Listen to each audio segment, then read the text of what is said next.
retorno nunca me acuerdo el número del teléfono. ¿Para qué toca? Nunca sé cuál es mi retorno. Pero encima no espera a ver si el suyo. Empezó a subir todos. Ahí está. ¿Usted está bien de retorno? Sí, ahora no lo toque, es el mismo. ¿Nuestra invitada escucha bien? Sí. Bien, perfecto. Bueno. Bien. ¿Y usted? Perfecto. Bueno, Ignacio Benítez, si escucha bien Ignacio Benítez Es lo importante. y escucha bien nuestra invitada, en este momento en la sección de cultura es lo único que importa. Una sección que, como solemos hacer en general, tratamos de que todos los temas que tratamos en la semana, en el programa de la semana, tengan un hilo conductor, ¿no? Sí. Y un poquito de eso se trata lo de hoy. Sí, en este contexto donde los medios de comunicación están plasmando esta teoría de los dos demonios, la Iglesia pide una reconciliación, y esto que venían hablando ustedes, del 2x1 de la Corte Suprema. Ajá. Hoy tenemos una invitada que escribió el libro El viento sigue soplando, Marianela Escoco, historiadora. Le damos la bienvenida. ¿Qué tal, Marianela? Hola, buen día. Bien, ahí, bien de frente al micrófono, porque ella es columnista de esta radio, Sí. conoce la radio, pero vio que hasta que uno se acostumbra, que se quede tranquila, que hoy no está, Insuaín no le va a preguntar cosas raras, no, que se quede tranquila, que la vamos a tratar bien. Bueno, ¿qué reflexionás de lo que pasó esta semana, ¿no? con esto de la Corte Suprema? Bueno, la verdad que días terribles, muy triste además, porque bueno, antes te comentaba que después del golpe de lo que fue esta noticia del 2x1, el día viernes, ayer, fallece un compañero, Eduardo Marinangeli, un compañero de la plaza. Así que a todo lo que viene pasando en el país se suma esta tristeza. Las madres están muy tristes, todos los compañeros están muy tristes, pero bueno, como se hizo en su momento, convertiremos el dolor en lucha y vamos a salir a pelear en contra de estas injusticias que es increíble que estén pasando, pero que bueno, que tenemos que salir a darle respuesta.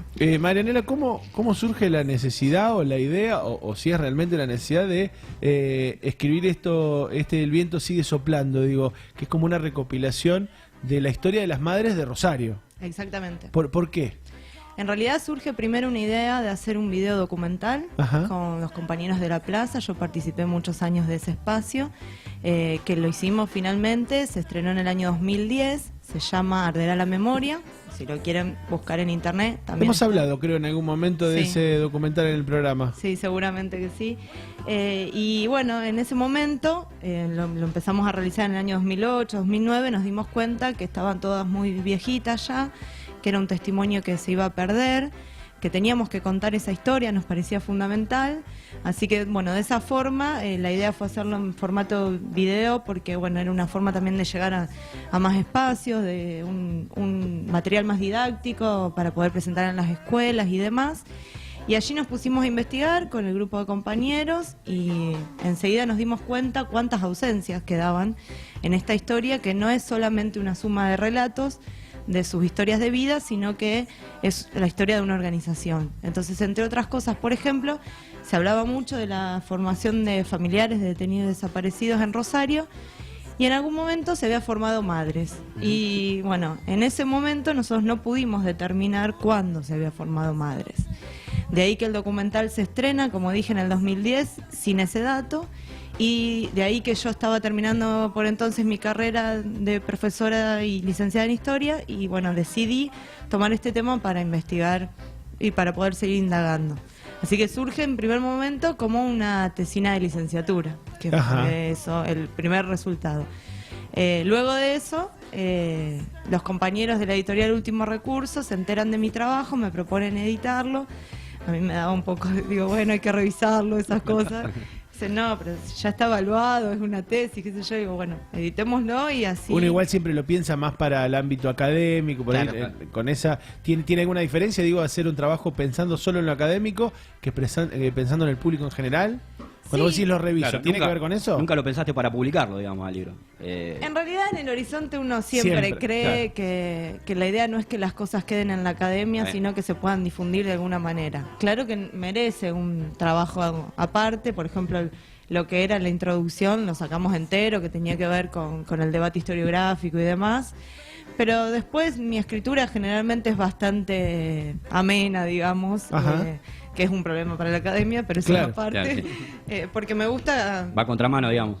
Claro, en algunos casos sí, lamentablemente, pero siempre uno escribe pensando en que alguna vez se lea y se comprenda y se pueda llegar algún lado con estas historias. El libro tiene, perdón, Sí, sí. el libro tiene un prólogo de Carlos del Frade. El viento sigue soplando. ¿Por qué el título? El viento sigue soplando. El título porque una de las madres muy querida, que falleció en el año 2010, Elida López, enuncia en un 24 de marzo, cuando se cumplen los 30 años, esa frase que dice: aunque los molinos ya no estén, el viento sigue soplando. En ese entonces, claramente ella hacía alusión a sus hijos, y a mí me parecía que también podía funcionar para ellas, porque lamentablemente, y eso es algo que también debo decir, de muchas de las que entrevistamos en ese momento para el documental, y también muchas de las que conocí y quise mucho, fueron falleciendo en estos años. Claro, y el viento sigue soplando. La mejor muestra fue lo que pasó el jueves, ¿no, Nahuel? Que vos estuviste ahí.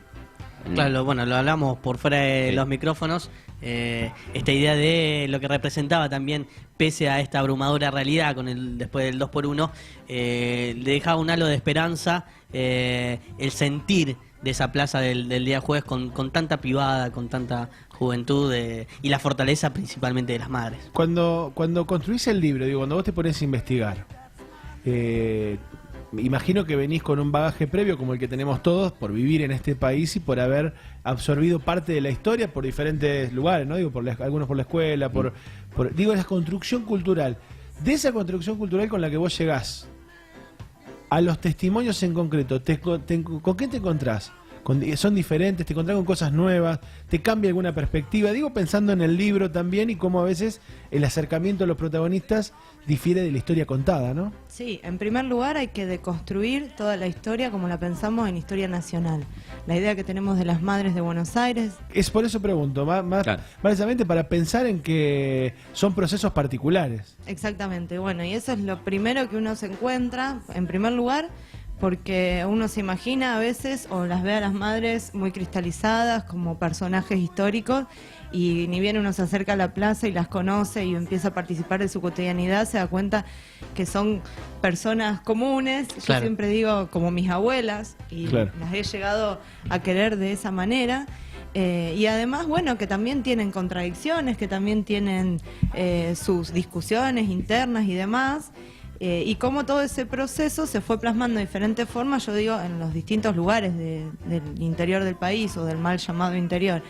Pero que en Rosario tiene su particularidad, que tiene que ver también con estar muy cerca de Buenos Aires. En ese sentido, siempre hubo una ligazón muy grande, se viajaba muy seguido a Buenos Aires, y de esa forma, de hecho, van a nacer las madres cuando dos de ellas empiezan a viajar y a participar de Madre de Plaza de Mayo en Buenos Aires.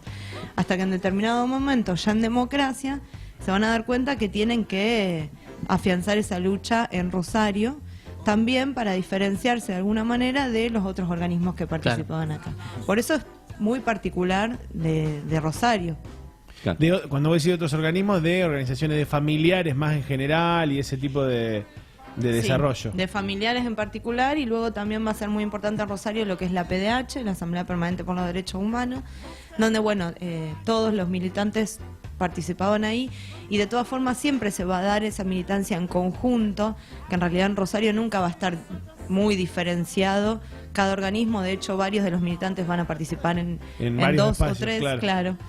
Pero bueno, llegado el momento de la democracia, digamos, y con todos los debates que existían en el horizonte, las madres van a tomar algunas posturas más radicales, si se quiere, se van a diferenciar, sobre todo con la consigna Aparición con Vida, que fue una consigna muy fuerte de la asociación, de EVE sobre todo, donde, bueno, esa consigna en los primeros 80 la mantenían todos los organismos, pero cuando se instala la democracia y empiezan a aparecer todos los datos, los centros clandestinos de detención, se empieza a hablar de lo que llamamos el show del horror, muchos organismos van a bajar esa bandera y van a empezar a querer, bueno, negociemos justicia, negociemos, que las madres por supuesto no van a abandonar, pero las madres decían, si los dan por muerto, también corremos el riesgo de que estos delitos prescriban. Claro. Claro. Si seguimos pidiendo aparición con vida, por lo tanto los seguimos reconociendo como desaparecidos, estos delitos se siguen produciendo, que es lo que decimos hasta el día de hoy, que es lo que vuelve a salir ahora con el 2x1, ¿no? Estos delitos no son delitos comunes, se siguen perpetuando en el tiempo.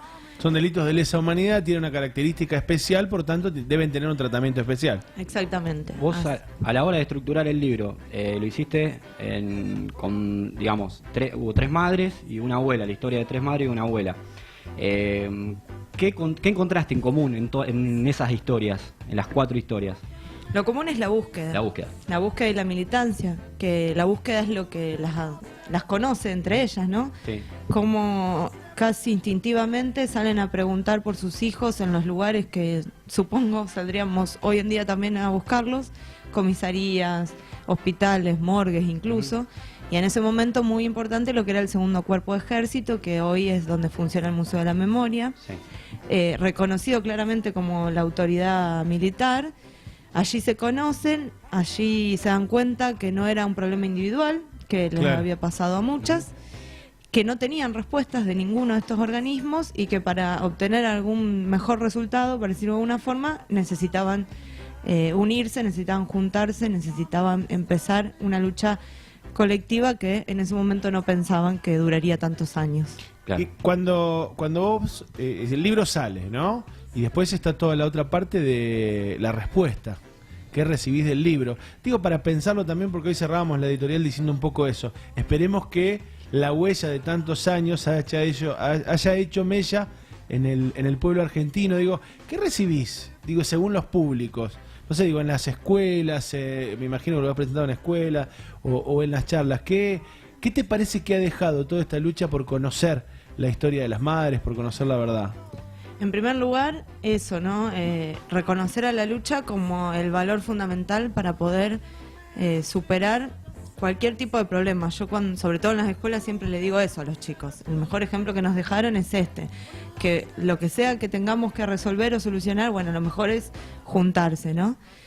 Y en segundo lugar, bueno, ese reclamo contra la impunidad que siempre decimos no existió nunca, incluso en esos años terribles de impunidad, nunca un caso de venganza por mano propia. Y eso también es un gran ejemplo. Pero por otro lado, yo todavía me quedo pensando si hemos logrado el objetivo final, que en definitiva sería el nunca más, y también si hemos logrado esta idea de no venganza por mano propia, y lo pensaba, y a veces trato de trabajarlo con los chicos en relación a los temas que nos pasan hoy, ¿no? En relación a, por ejemplo, el linchamiento de David Moreira que hemos sufrido en esta ciudad, y decir, bueno, acá, en esto, donde mejor cabe el ejemplo de las madres, que si no nos gusta la justicia que queremos, tenemos que cambiarla, tenemos que pedir por eso, pero que en ningún caso tenemos que salir a hacer estas cosas. Y a mí me queda pendiente eso, si logramos la transmisión, si logramos establecer puentes entre ese pasado y este presente, porque si no, sigue siendo eso, ¿no? Es pasado, por lo tanto hay que olvidarlo o dejarlo atrás, y ahora hay que construir otra cosa. No, en realidad es lo mismo, tenemos que construir, tenemos que restablecer esos valores que la dictadura eliminó, los valores de lucha, de militancia, de compañerismo, y creo que en eso todavía nos falta mucho. Sí se reconoce a las madres mucho por su lucha, por su ejemplo, pero todavía nos falta establecer sus banderas, sus demandas como demandas del presente. Bueno, y Marianela también trajo un libro para difundir, un nuevo libro que salió, ¿no? Sí. Historias y recuerdos de una madre de Plaza de Mayo. ¿De qué se trata esto? Este nuevo Ese libro? es un libro que escribió nuestra querida Keka Cosman, una madre de la ciudad de Santa Fe, que estuvimos indagando y creemos que no hay un libro similar escrito directamente por una madre. Ajá. Así que sí, muy importante, tiene 93 años la Claro. Keka, una mujer increíble que luchó muchísimo también. Su hijo desaparece en Tucumán en el año 75, ella de Concordia, funda Madres en Concordia, luego se traslada a la ciudad de Santa Fe, funda Madres en Santa Fe, participa de la Asociación de Buenos Aires muy activamente, viaja al exterior. Una parte fundamental de la historia de madres. Exactamente. Y de una madre del interior, lo Claro. cual es muy Sí, interesante ese mecanismo, esa relación, como Claro. militando en Santa Fe mantiene una militancia muy activa también con las madres de Buenos Aires.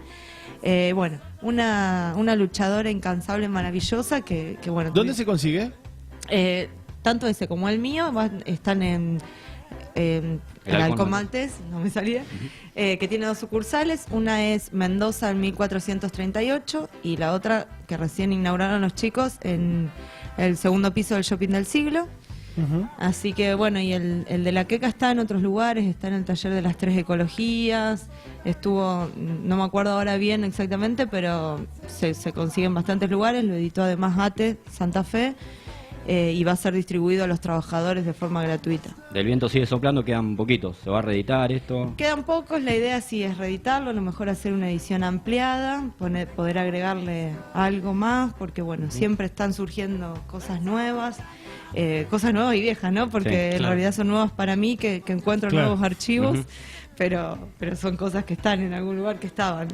Así que sí, la idea es reeditarlo, quedan poquitos ya, por suerte tuvo bastante repercusión, así que estamos contentos en ese sentido. Marianela, un gustazo tenerte acá charlando en esta semana en particular, pero en general poder charlar nosotros nos gusta, es la idea un poco del programa semanal también, lo decíamos con las notas anteriores, salir de la coyuntura, poder pensarnos para atrás, poder pensar en lo general y no solo en lo que pasa todos los días, porque es la manera que nosotros entendemos el periodismo para poder entender lo que pasa, ¿no? Ujú.